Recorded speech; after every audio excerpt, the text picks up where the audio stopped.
In this video, we're going to discuss how you can build strong and mobile fingers to improve your climbing. We are going to cover a 10-minute wrist and finger preparation routine that you can integrate in your next climbing session.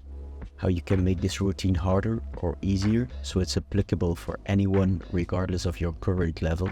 We will look deeper into the anatomy of the hand and why everybody is talking about this antagonist training, and why adding variation to our movement routines is essential for our development as a human and also as a climber.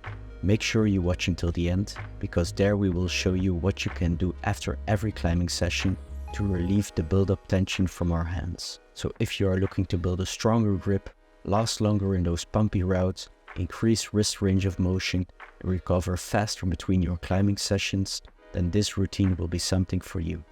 But why do we need a wrist routine in the first place? Our hands are built up of 27 bones, 27 joints, 34 muscles, and over 100 ligaments and tendons.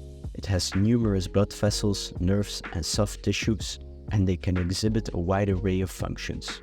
They can flex, extend, perform a radial and ulnar deviation. They can abduct, adduct, and circumduct. The combination of all these functions allows us to exhibit an infinite amount of hand capabilities and lets us display some extraordinary hand dexterity. But why would we pursue some other properties of the hand if we just want to get better at climbing? Back in 1922, a Soviet neurophysiologist named Nikolai Bernstein was invited to study human movement to increase productivity for manual labor. He used cyclographic techniques to track human movement, and his research showed that most movements, like hitting a chisel with a hammer, are composed of many smaller movements.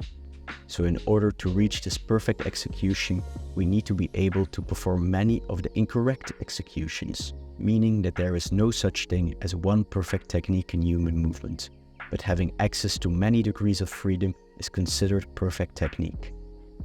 In climbing, we constantly get brought into such weird finger and hand positions that we want to prepare ourselves accordingly. Or as a German professor, Wolfgang Schulhorn, a big advocate of differential learning, would say, if we want to have an extraordinary performance, we need to train extraordinary. Or as he would say it personally, nie das Richtige trainieren, richtig zu spielen. So if we want to develop a perfect technique with strong, healthy wrists and fingers to exhibit the ultimate hand dexterity, we need to add variety to our training. The first exercise of our routine is one where we will explore our different ranges with a hand and finger improvisation. Support yourself on hands and knees and start walking the fingers in as many varied patterns as possible. Build your favorite finger origami and try to never repeat the same combination twice. Perform the exercise for 1 minute non-stop. For the second exercise, we will perform a heel walk. Position your hands in front and place the pressure on the heel of the hand or pisiform bone with the thumbs parallel. Keep your forearms also parallel and start marching with your shoulders above the wrist. Your goal is to extend the elbows as much as possible without letting the fingers touch the floor. Keep marching for 1 minute and enjoy the burn. For our third minute, we will perform a wrist pressure rotation. This time we will place one pisiform bone on the floor in front of you, and you will start rotating on the wrist in a pronated direction. Aim at only touching the floor with your wrist and not with the fingers or the back of the hand. Repeat the movement for 1 continual minute on both sides and then proceed to the supinated version. For our 7th minute, we will combine both previous exercises. Start with supporting yourself with the back of the hands on the floor, with your fingers pointed towards yourself with externally rotated elbows. This deep wrist flexion is very interesting to hold on those big slopers and for developing a false grip to improve your mantling. From here, perform the pronated motions simultaneously and return to a regular hand position. Push the floor away and make the switch back by performing the supinated wrist pressure rotation. Repeat for 1 continual minute. For our 8th minute, we will execute a palm raise or a first knuckle push-up. Place your hands in front with your thumbs parallel again and stack the shoulders above the wrists. Lift the thumbs and externally rotate the elbows. Maintain this throughout the whole exercise. Lift the palm in 1 second while maintaining contact with the first knuckle on the floor and lower back to the floor in 3 seconds. From here, repeat the movement for 1 continual minute. If you want to make the exercise harder, you can increase the distance between your knees and hands. Or you can perform the concentric phase of the movement with knees on the floor and lower yourself with knees off the floor. For our 9 minutes, we will perform a finger raised wall. Start from a deep squat and place your hands in front with the shoulders above the wrist. Your aim is to constantly pull the fingers off the floor.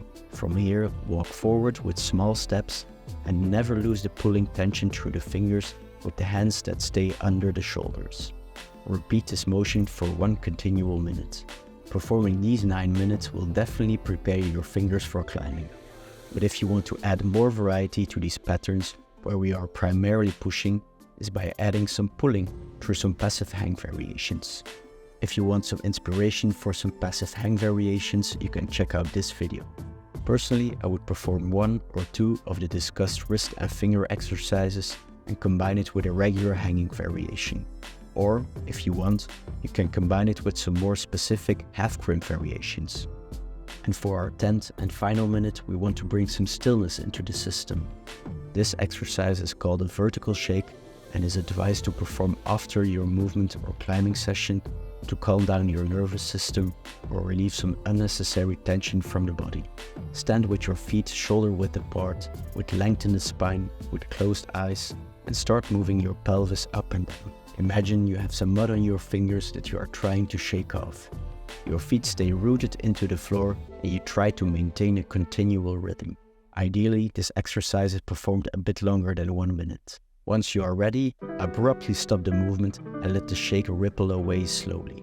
From here, reopen the eyes and gently start moving again. So, this was your 10-minute wrist and finger bulletproofing routine. Always feel free to perform the exercise a bit longer than the proposed times, and remember that our hands are connected to the rest of our body, so if you want to add some more variation to the preparation for climbing, you can download my movement warm-up guide for climbing in the description. Here we will give you access to a playlist that will bring your climbing even to a higher level.